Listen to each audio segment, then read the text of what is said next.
Hi friends, ನಾನಿವತ್ತು ಎಣ್ಣೆನ use ಮಾಡದೆ ಯಾವ ರೀತಿ ಒಂದು ಹೆಲ್ದಿ ಸ್ನ್ಯಾಕ್ಸನ್ನು ಮಾಡ್ಬೋದು ಅನ್ನೋದನ್ನು ತೋರಿಸ್ತಾ ಇದ್ದೀನಿ.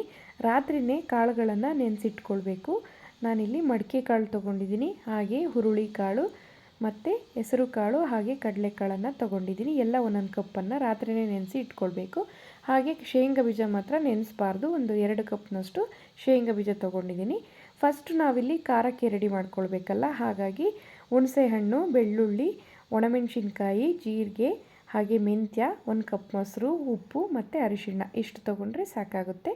ಫಸ್ಟು ಮೆಂತ್ಯ ಮತ್ತು ಜೀರಿಗೆನ ಸ್ವಲ್ಪ ಈ ರೀತಿ ಬಿಸಿ ಮಾಡ್ಕೊಳ್ಳೋಣ. ಸ್ವಲ್ಪ ಲೈಟಾಗಿ ಹುರ್ಕೊಂಡ್ರೆ ಸಾಕು. ಹೀಗಾಗಿದೆ. ಒಂದು ಮಿಕ್ಸಿ ಜಾರ್ಗೆ ಹಾಕ್ಕೊಳ್ತಾ ಇದ್ದೀನಿ. ಹಾಗೆ ಹುಣಸೆಹಣ್ಣು ತೊಳೆದ್ಬಿಟ್ಟು ಹಾಕ್ಕೊಳ್ತಾ ಇದ್ದೀನಿ. ಹಾಗೆ 1 ಹಿಡಿಯಷ್ಟು ಬೆಳ್ಳುಳ್ಳಿ ಹೆಸಳನ್ನು ಹಾಕ್ಕೊಳ್ತಾ ಇದ್ದೀನಿ. ಹಾಗೆ ರುಚಿಗೆ ತಕ್ಕಷ್ಟು ಉಪ್ಪು, ಹಾಗೆ ಸ್ವಲ್ಪ ಅರಿಶಿಣ, ಹಾಗೆ ಇದಕ್ಕೆ ಖಾರಕ್ಕೆ ತಕ್ಕಾಗೆ ಒಣಮೆಣಸಿನ್ಕಾಯಿನ ಕೂಡ ಸೇರಿಸ್ಕೊಂಡು, ಹಾಗೆ ಇದಕ್ಕೆ ರುಬ್ಬೋದಕ್ಕೆ ನೀರನ್ನು ಸೇರಿಸ್ಕೊಳ್ಳಲ್ಲ, ಮೊಸರನ್ನ ಸೇರಿಸ್ಕೊಂಡು ರುಬ್ಕೊಳ್ಬೇಕು. ನೋಡಿ, ಈ ಥರ ಪೇಸ್ಟ್ ಮಾಡಿಕೊಂಡ್ರೆ ಸಾಕಾಗುತ್ತೆ. ಹಾಗೆ ಕಾಳುಗಳು ನೆನೆಸಿಟ್ಟಿದ್ದೀವಲ್ಲ ರಾತ್ರಿನ, ಅದನ್ನು ಚೆನ್ನಾಗಿ ಒಂದು 2-3 ಸಲ ತೊಳೆದು ನೀರನ್ನು ಬಸಿದ್ಬಿಟ್ಟು ತೊಗೊಳ್ಬೇಕು. ನೋಡಿ, 1 ಗಂಟೆ ಮುಂಚೆ ಬಸಿದು ಆಮೇಲೆ ಹುರಿದ್ರೂ ಓಕೆ ಆಗುತ್ತೆ. ನಾನಿಲ್ಲಿ ನೀರನ್ನು ಬಸಿದ ತಕ್ಷಣ ಹುರ್ಕೊಳ್ತಾ ಇದ್ದೀನಿ. ಆದರೆ ಸ್ವಲ್ಪ ಟೈಮ್ ಜಾಸ್ತಿ ತೊಗೊಳುತ್ತೆ ಹುರಿಯೋದಕ್ಕೆ ಅಷ್ಟೇ. ನೋಡಿ, ಒಂದು 10 ನಿಮಿಷ ಟೈಮ್ ಬೇಕಾಗುತ್ತೆ. ಈ ರೀತಿಯಾಗಿ ಹುರಿದು ಅದಾಲೆ ನಾವು ನೋಡಿದ್ರೆ ಗೊತ್ತಾಗುತ್ತೆ ಅದಕ್ಕೆ ಹುರ್ಕೊಳ್ಬೇಕು.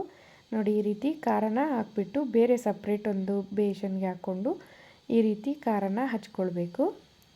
ಈ ರೀತಿ ಖಾರ ಹಚ್ಕೊಂಡ ನಂತರ ಒಂದು ಪ್ಲೇಟಲ್ಲಿ ಹರಡಿ ಬಿಡಬೇಕು. ಇದನ್ನು ಬಿಸಿಲಿಗೆ ಇಡಬೇಕು. ಎಲ್ಲ ಕಾಳುಗಳು ಹುರಿದಿದ್ದಾದಮೇಲೆ ನಾನು ಬಿಸಿಲಲ್ಲಿ ಇಟ್ಕೊಳ್ತೀನಿ.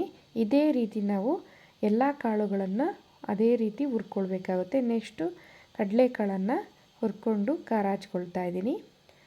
ಒಂದೊಂದು ಹುರಿಯೋದಕ್ಕೂ ಒಂದೊಂದು 10 ನಿಮಿಷ ಬೇಕಾಗುತ್ತೆ. ಹಾಗೆ ಮಡಿಕೆ ಕಾಳು ಮತ್ತು ಹುರುಳಿ ಕಾಳು ಎಲ್ಲನೂ ಕೂಡ ಅದೇ ರೀತಿ ಹುರಿದು ಈ ರೀತಿ ಖಾರನ ಹಚ್ಕೊಂಡು ಒಂದು ಅಗಲವಾದ ಪ್ಲೇಟಲ್ಲಿ ಇದನ್ನು ಒಣಗೋದಕ್ಕೆ ಬಿಡಬೇಕು. ನೋಡಿ, ಈ ರೀತಿ ನಾನೆಲ್ಲ ಇವಾಗ ಹುರಿದಾಗಿದೆ. ಲಾಸ್ಟಲ್ಲಿ ಕಡಲೆ ಬೀಜ ಏನೂ ನೆನೆಸಿರಲ್ಲ, ಅದನ್ನು ಹಾಗೆ ಹುರ್ಕೊಳ್ಬೇಕು.